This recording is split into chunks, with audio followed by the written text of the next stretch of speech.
আসসালামু আলাইকুম রহমতুল্লাহি ওবরকাতুহু। সম্মানিত দর্শক, আপনাদের যাদের বয়স ৫০ থেকে ৬০ বছরের মধ্যে এবং আমার মতো যারা শৈশব গ্রামে কাটিয়েছেন, তারা মোরল্লে সবাই শুনেছেন ময় মুরব্বী দাদা দাদির কাছ থেকে কতগুলো কথা।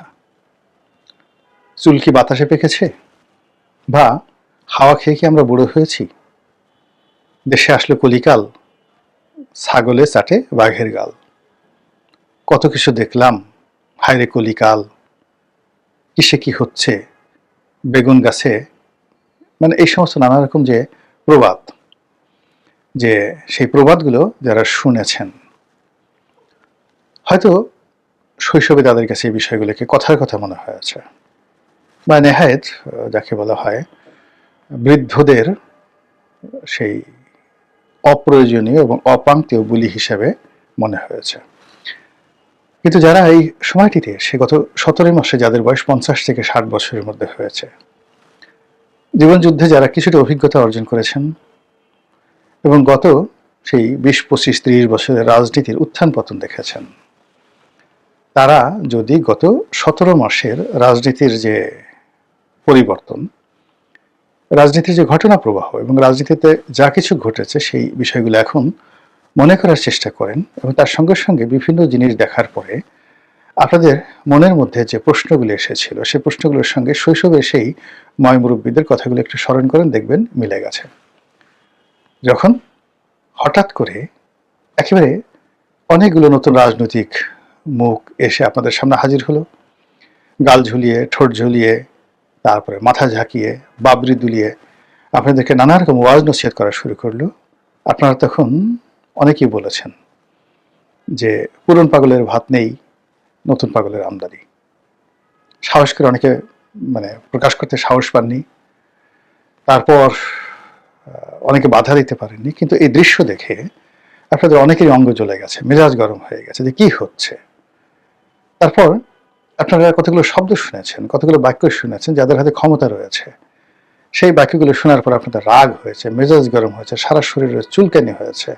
সুসরার পাতা ঘষে দিলে যেভাবে মানুষের শরীরে চুলকানি হয়, গত ১৭ মাসে এরকম অনেক দৃশ্য, সেই অনেক দৃশ্য আপনারা দেখেছেন, শুনেছেন, যেগুলো শোনার পরে বিরক্তি আপনাদেরকে রীতিমতো বৃদ্ধ বানিয়ে ফেলেছে। এই সমাজে এই শব্দগুলো ছিল না, ডাস্টবিন, পলিথিন আপা, এই শব্দগুলো কখনোই ছিল না। আরো কত রকম আজে বাজে শব্দগুলো এই সমাজে অনেকের জন্য অপরিহার্য হয়ে পড়েছে। তো যেটা বলছিলাম যে গত ১৭টি মাসে আমাদের হাজার বছরে যে রাজনীতির কৃষ্টি কালচার, সেই কৃষ্টি কালচারে এই দেশে কি করা সম্ভব, অর্থাৎ একজন রাজা কি করতে পারেন, এবং আমাদের জনগোষ্ঠী বিভিন্ন পরিবেশ পরিস্থিতিতে কি ধরনের রাজনৈতিক আচরণ করে, কখন বিদ্রোহ করে, কখন বিপ্লব করে, কখন সফল হয়, কখন ব্যর্থ হয়, এটি মোটামুটি সেটেলড। নতুন করে রাজনীতির একজন ছাত্র হিসেবে, ইতিহাসের একজন ছাত্র হিসেবে আমি যেটা বলতে পারি, এই বাংলাদেশে রাজনীতির অঙ্গনে নতুন কোনো কিছু ঘটবে না, ঘটার সম্ভাবনা নেই যেটি অতীতে ঘটেনি।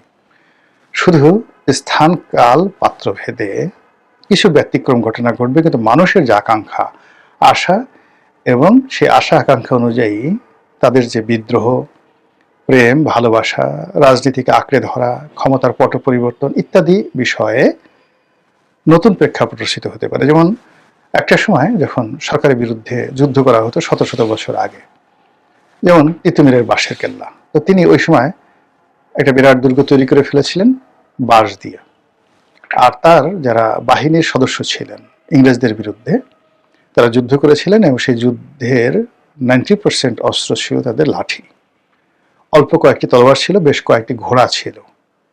এটি দিয়ে ইংরেজদের কামানের বিরুদ্ধে তারা যুদ্ধ করেছেন। তারা বোঝার চেষ্টা করুন, সেই তিতুমিরের বাঁশের কেল্লা, বাঁশের লাঠি, অল্প কয়েকটি তলোয়ার এবং ঘোড়ার জায়গাতে এসে যদি 2024 সনে আপনি এই যে গণ অভ্যুত্থান, গণ বিপ্লবের কথা চিন্তা করেন, তাহলে দেখবেন যে ইংরেজ সৈন্যদের হাতে যেভাবে ওই আমলের অত্যাধুনিক অস্ত্র ছিল, তার পরিবর্তে এই আমলে অন্য কোনো অস্ত্রশস্ত্র, আমেরিকান তৈরি, রাশিয়ার তৈরি দামি অস্ত্রশস্ত্র ছিল, এসএসএফ এর হাতে ছিল, পুলিশ, আর্মি, বিডিআর হাতে ছিল, এবং ওইগুলো মোকাবেলা করার জন্য তিতুমিরের সৈন্যদের মতো এ যুগের বিদ্রোহীরাও অনেকে অস্ত্র যে হাতে তুলে নিয়েছিলেন এবং আরও অস্ত্র যে তাদের প্রস্তুত ছিল এবং তারা যে একটা দীর্ঘমেয়াদী গেরিলা যুদ্ধের জন্য প্রস্তুত হচ্ছিলেন, এটি এখন ওপেন সিক্রেট।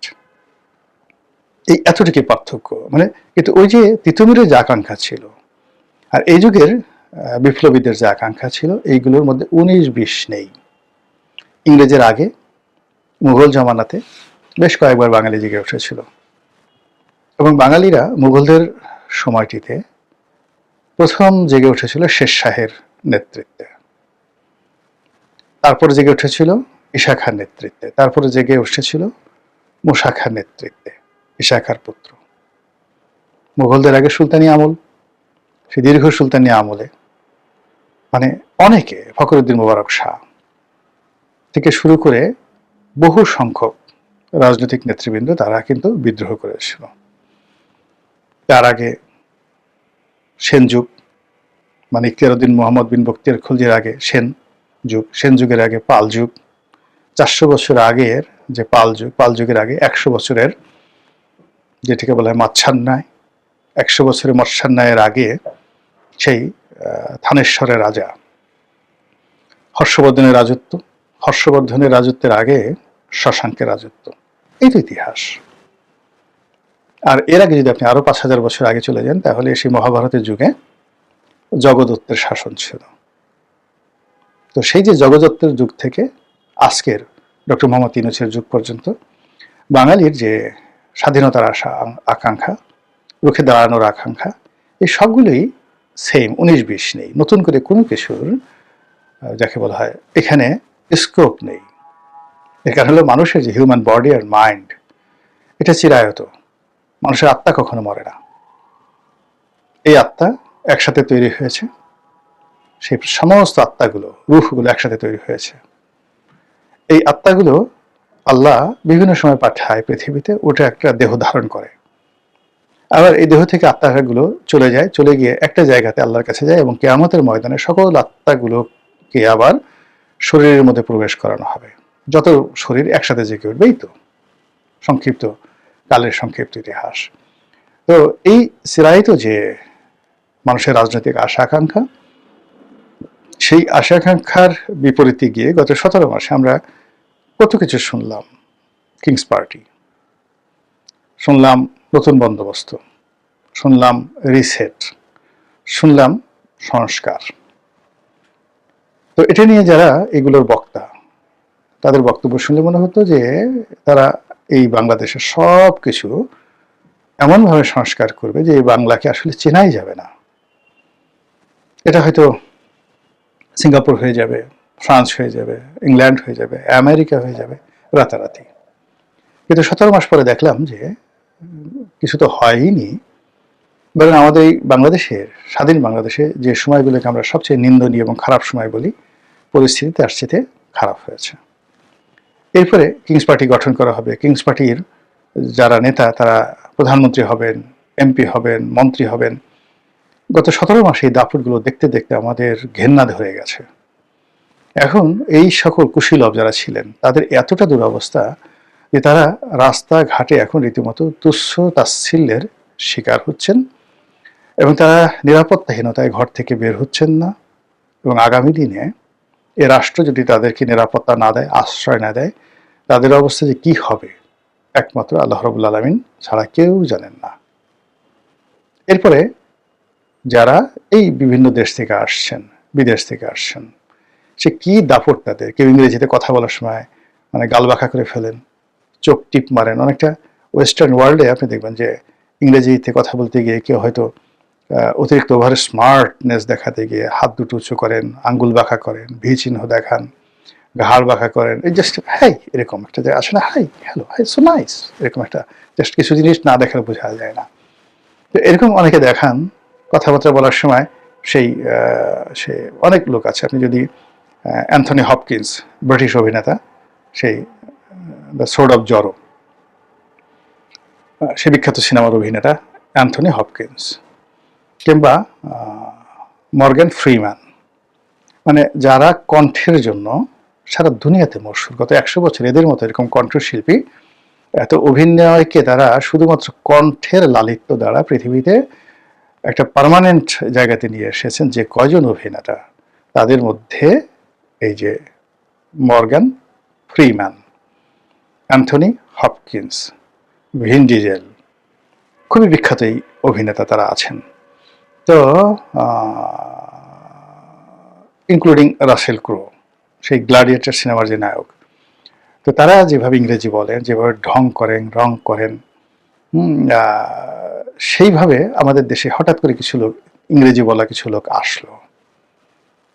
এখন গিয়ে দেখেন তাদের মানে এমন একটা দুরবস্থা, তাদের টেনশনে মানে এখন তারা কিভাবে বাদ দিয়ে এসে যাবেন, এত বড় বড় কথা বলেন, তারা এতদিন কিছুই করতে পারেনি। এখন অনেকের বেল্ট এদিক হয়ে থাকে, তারপর শেষে কোট এলোমেলো হয়ে থাকে, অনেক সময় শার্টের বুতাম লাগানো থাকে না, প্যান্টের চেন লাগানো থাকে কিনা আমি আসলে দেখিনি কখনো এইভাবে কাছে, এরকম এলোমেলো একটা অবস্থা হয়ে গেছে।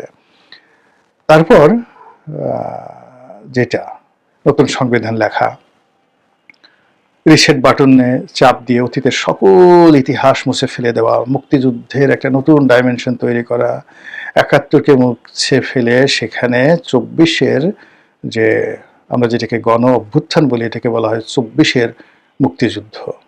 সেই ২৪-এর মুক্তিযুদ্ধকে প্রতিস্থাপন করা এবং জুলাই আগস্ট বিপ্লবের যেই মাহাত্ম্য, সেই মাহাত্ম্যকে কাজে লাগিয়ে একটি বিপ্লবী সরকার গঠন করে এই দেশটিকে রীতিমতো একটি স্বর্গোদ্যান, স্বর্গের বাগানে রূপান্তরিত করার যে বড় বড় বুলি গত ১৭ মাসে যারা দিয়েছেন, এখন আজকের এই দিনে তাদের সকলের করুণ দশা দেখলে আমাদের যারা সাধারণ মানুষ রয়েছে, আমাদের মধ্যে যাদের একটু দিল নরম, মন নরম, তাদের অনেকেরই মায়া লাগে।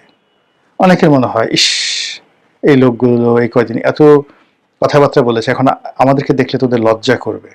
এজন্য আমরা যেন ওদের মুখোমুখি না হয়, এই জন্য আমাদের উচিত বোরকা পরা, হিজাব দেওয়া, যেন পর্দা করা, যেন আমাদেরকে দেখলে ওদের শরম না লাগে। কারণ আমরা তো আসলে বাঙালি যে নেশন, বেশিরভাগ মানুষ হলো ভদ্রলোক, কাউকে বিব্রত করতে চায় না, কারো সঙ্গে ক্ল্যাশ করতে চায় না, এবং ক্ষমতা যাদের হাতে থাকে তাদেরকে আমরা সম্মান করি।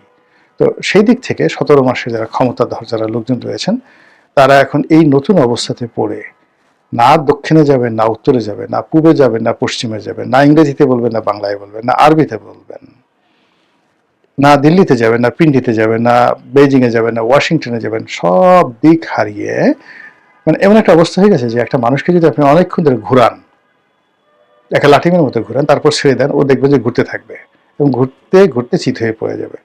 তো এখন এই ১৭ মাসে যারা কুশীলব, তারা বেশিরভাগই ওইভাবে ঘুরছেন লাঠিমের মতো।